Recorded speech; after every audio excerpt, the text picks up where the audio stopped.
മാലിന്യ നീക്കത്തിന്റെ കാര്യത്തിൽ എത്ര കണ്ടാലും കൊണ്ടാലും പഠിക്കില്ലെന്ന വാശിയിലാണ് കൊട്ടാരക്കരയിൽ പഞ്ചായത്തും ചില നാട്ടുകാരും വ്യാപാരികളും. പനിക്കാലത്ത് ഡെങ്കി അടക്കമുള്ളവ പടർത്തുന്നത് മാലിന്യവും മലിനജലവും കെട്ടിക്കിടക്കുന്ന സാഹചര്യങ്ങളാണെന്ന് നാഴികയ്ക്ക് 40 വട്ടം ആരോഗ്യവകുപ്പ് പറയുമ്പോഴും അത് കേട്ടില്ലെന്ന ഭാവമാണ് ഇവിടെ പലർക്കും. പട്ടണത്തിൽ നാളുകളായി കെട്ടിക്കിടക്കുന്ന മാലിന്യം നീക്കം ചെയ്യുന്ന കാര്യത്തിൽ പഞ്ചായത്ത് ചത്താലും നടപടിയെടുക്കില്ലെന്ന വാശിയിലാണ്. ഈ മാലിന്യ കൂമ്പാരത്തിലേക്ക് പിന്നെയും സംഭാവനകളുമായി മാലിന്യ നിക്ഷേപകരും സജീവം. ഫലത്തിൽ മാലിന്യവും രോഗികളുടെ എണ്ണവും കൂടി വരുന്നു. KSRTCയിലുള്ള വേസ്റ്റുകളാണ് മൊത്തം ഇവിടെ കൊണ്ടിടുന്നത്. മൊത്തം ഇവിടെ നിന്നിട്ടുള്ള ഹോട്ടലിലുള്ള വേസ്റ്റുകളും ഉള്ള ആൾക്കാരാണ് അവിടെ എല്ലാം കൊണ്ടിടുന്നത്.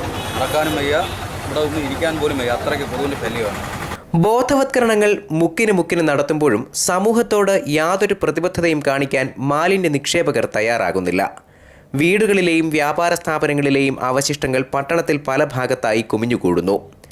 KSRTC ബസ് സ്റ്റാൻഡിലേക്ക് ബസ്സുകൾ കയറുന്ന ഭാഗത്ത് സ്വകാര്യ ഭൂമിയിൽ നാളുകളായി കുന്നുകൂടി കിടക്കുന്ന മാലിന്യം ഇപ്പോഴും അങ്ങനെ തന്നെ. ഇവിടുത്തെ മാലിന്യ നിക്ഷേപം മാറണമെന്ന് പഞ്ചായത്ത് ആവശ്യപ്പെട്ട് പഞ്ചായത്ത് ഇന്ന് യാതൊരു നടപടി എടുത്തിട്ടില്ല. ജനങ്ങൾ നടക്കാനുള്ള വഴി ഈ വഴി ജനങ്ങൾക്ക് നടന്നു പോകാൻ വളരെ ബുദ്ധിമുട്ടായിട്ട് വന്നേക്കുക. ദുർഗന്ധം വമിക്കുന്നതും മാത്രമല്ല, ഹോട്ടലിലെ വേസ്റ്റുകൾ, ബാക്കിയുള്ള അനാവശ്യ വേസ്റ്റുകൾ, പുറത്തുള്ള കടകളിലെ വേസ്റ്റുകളെല്ലാം ഇവിടെ നിക്ഷേപിക്കുന്നു. ഇത് കഴിഞ്ഞ വർഷം ഇതിനെതിരെ പരാതി കൊടുത്ത് കഴിഞ്ഞ വർഷം ഒരു വട്ടം കളക്ടർ ഇടപെട്ട് ക്ലീൻ ചെയ്ത് റെഡിയാക്കിയതാണ്. അതിനുശേഷം കുറച്ച് നാളുകളിന് ശേഷം വീണ്ടും ഇവിടെ മാലിന്യ നിക്ഷേപം, അതുപോലെ തന്നെ മലമൂത്ര വിസർജനം നടത്തുന്ന നടപടിയില്ല. ജനങ്ങൾ മലമൂത്ര വിസർജനം പറഞ്ഞ് നടത്തുന്നത്. ഇതിനെതിരെ യാതൊരു നടപടിയും പഞ്ചായത്ത് സ്വീകരിച്ചിട്ടില്ല. ബോധവത്കരണം മുറയ്ക്ക് നടക്കുന്നുണ്ട്.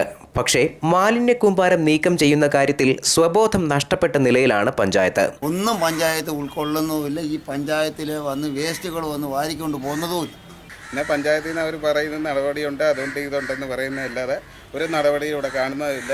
ഈ വേസ്റ്റുകളെല്ലാം ഇവിടെ തന്നെ കൂടി കിടക്കുന്നതല്ലാതെ ഇത് വാരിക്കൊണ്ട് പോകുന്ന എടുക്കുന്ന ഒരു ഇതും അവർ അതിനായിട്ട് ചെയ്യുന്നതുമില്ല.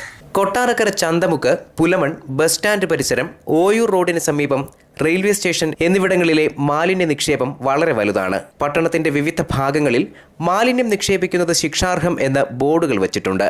ഈ ബോർഡുകളുടെ ചുവട്ടിൽ തന്നെയാണ് വൻതോതിൽ മാലിന്യ നിക്ഷേപമുള്ളതും. ഒരിക്കൽ മാലിന്യം നീക്കം ചെയ്ത സ്ഥലത്ത് പിന്നെയും നിക്ഷേപിക്കുന്നവർക്കെതിരെ കർശന നടപടി എടുക്കാത്തതാണ് പ്രധാന പ്രശ്നം. പനിഭീതിയിൽ പട്ടണം വിറങ്ങലിക്കുമ്പോൾ യാത്രക്കാരെ മരണഭീതിയിലാക്കുന്ന തരത്തിലാണ് നഗരത്തിലെ മാലിന്യ കൂമ്പാരങ്ങൾ. News bureau, Kottarakkara.